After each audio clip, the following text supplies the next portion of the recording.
Hello বন্ধুরা, আমি রোজিনা চলে এসেছি এক সুন্দর রেসিপি নিয়ে। তা এইভাবে রেসিপি কিভাবে বানাবেন, যে ডিম দিয়ে, আলু দিয়ে আর সোয়াবিন দিয়ে ঝোল হয়েছে তা দেখেন। মাশাআল্লাহ, কালারটা কিন্তু অনেক সুন্দর হয়েছে। তার ভিতরে আমি একটা ডিম ভেজে দিয়েছিলাম।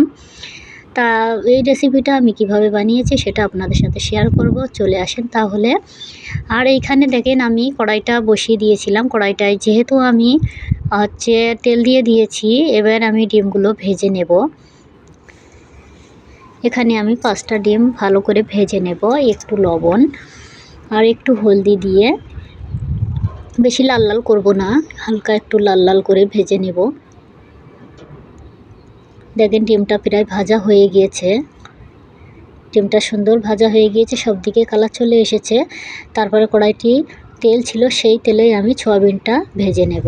আর সোয়াবিনটা কিন্তু ভেজে নিতে হয়, নাহলে সোয়াবিনের কিন্তু একটা অন্যরকম গন্ধ থাকে। সেই গন্ধটা আর পাওয়া যায় না যদি ভেজে নেওয়া হয়। তাই একটু লবণ, একটু হলদি দিয়ে সোয়াবিনটা আমি ভালো করে ভেজে নিচ্ছি।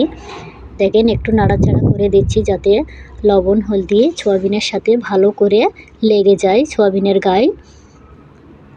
তা দেখেন সোয়াবিনটা কিন্তু আমার ভাজা কমপ্লিট হয়ে গিয়েছে।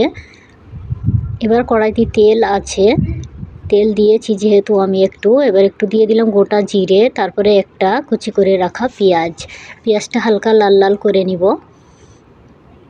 পেঁয়াজটা হালকা লাল লাল হয়ে গেছে। এবার আমি যে ছোট ছোট করে কেটে রাখা আলু, এখানে আমি 4টে আলু কেটে নিয়েছি ছোট ছোট করে। যেহেতু সোয়াবিনের মতোই ছোট ছোট করে আলুগুলো কেটে নিয়েছি। তা আলুগুলো একটু আমি লবণ হলদি দিয়ে ভালো করে নাড়াচাড়া করে নেব। একটু লবণ দিয়ে দিলাম, ছোট চামচের 1 চামচ লবণ আর 1 চামচ হলদি দিয়ে ভালো করে নাড়াচাড়া করে নিচ্ছি। দেখেন ভালো করে নাড়াচাড়া করে নিয়েছি।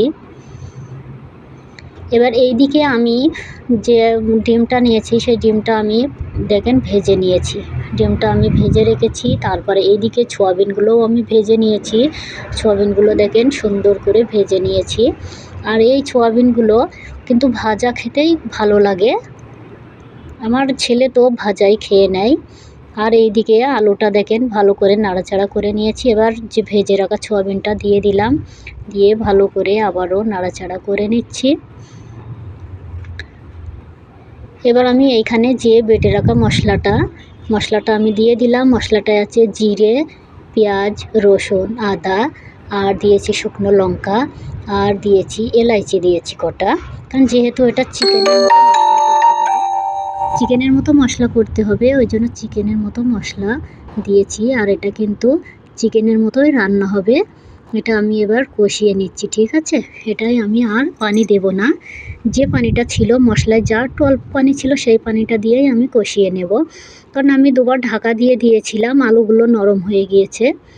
কারণ আলুগুলো ছোটো ছোটো করে কাটা, তো বেশি টাইম লাগবে না গলতে। এবার আমি একটু ঝোলের পানি দিয়ে দিলাম, পানিটা ফুটতে চালু হয়েছে। এবার আমি যে ভেজে রাখা ডিমগুলো দিয়ে দিলাম। কারণ আমার ছোট ছেলেটা সিদ্ধ ডিম খুবই পছন্দ করে। আমার তেমন পছন্দ হয় না, কারণ আমার বড় ছেলেও সিদ্ধ ডিম খেতে চায় না। তার জন্য আমি একটা ডিম এখানে আমি ভেজে নিচ্ছি পেঁয়াজ আর একটু লবণ দিয়ে ডিমটা আমি ভেজে নিচ্ছি। কারণ ভাজা ডিমটা দিলে না আমার কাছে খুব ভালো লাগে, একটু মানে পেঁয়াজের চপের মতো লাগে। আর যেহেতু ঝোল টেনে একটু ফুলে ফুলে ওঠে, খুবই ভালো লাগে খেতে। তা আমি এই ভাজা ডিমটা দিচ্ছি আমার জন্য আর আমার বড় ছেলের জন্য। তাই মাঝখান থেকে কেটে দিচ্ছি, কেটে দুজনের ভাগ করে দিলাম এইখানে। এবার ডিমটা দিয়ে দেব, ভাজা হয়ে গেছে। আর খেতে কিন্তু খুবই ভালো হয়েছিল, কারণ আমি খাওয়ার পরেই ভয়েসটা দিয়েছি। আপনারা এইভাবে বানিয়ে খেয়ে দেখবেন, খুবই ভালো লাগে। আর মাশাআল্লাহ দেখেন কালারটা কিন্তু অনেক সুন্দর হয়েছে। তা ভালো লাগলে একটু সাবস্ক্রাইব করবেন, লাইক কমেন্ট